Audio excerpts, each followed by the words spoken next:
Fear 1. of You judgment feel is one of tired the all the oldest time, but fears it's known not to normal. humanity. Your brain is Long before overloaded with social constant media, stimulation long like before phone modern use, society, stress, and human noise. beings depended on Try 10 belonging to a minutes of group. silence every morning with Acceptance no often phone and meant no safety. talking. Rejection Your could mean energy will isolation, reset faster than hardship, or coffee. even death. Although the world has changed, the human brain still carries traces of those ancient survival instincts. This is why criticism can feel so painful. This is why embarrassment can linger for years. This is why a single negative comment can outweigh dozens of compliments. The brain treats social threats seriously, sometimes far more seriously than they deserve. Many people live under the constant influence of an invisible audience. They imagine that others are watching, evaluating, and judging every decision they make. What should I wear? What should I say? What if I fail? What if people laugh? What if they disapprove? The result is a life shaped not by personal values but by fear. Fear becomes the author of decisions. Opportunities are avoided, dreams are postponed, creativity remains hidden, authenticity is sacrificed. The strange thing is that most people are far less focused on us than we imagine.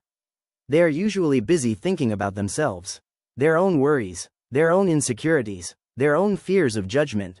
Psychologists sometimes call this the spotlight effect. We tend to overestimate how much attention others pay to our mistakes, flaws, and imperfections. The spotlight feels bright because we are standing under it. But for everyone else, the light is much dimmer.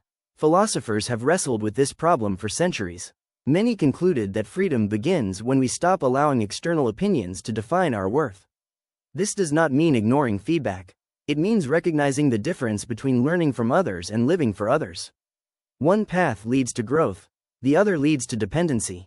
The challenge is not eliminating fear completely. Fear is part of being human. The challenge is refusing to let fear make our decisions. Every meaningful achievement involves risk. Every act of creativity invites criticism. Every authentic life disappoints someone at some point. That is unavoidable. The question is whether the possibility of judgment is worth sacrificing the possibility of fulfillment. Most people eventually discover that it is not. Years from now, few people will remember your mistakes. Many are not noticing them now. But you will remember the opportunities you never pursued because fear convinced you to stay hidden. The next time you hesitate because of what others might think, ask yourself this: whose life am I living?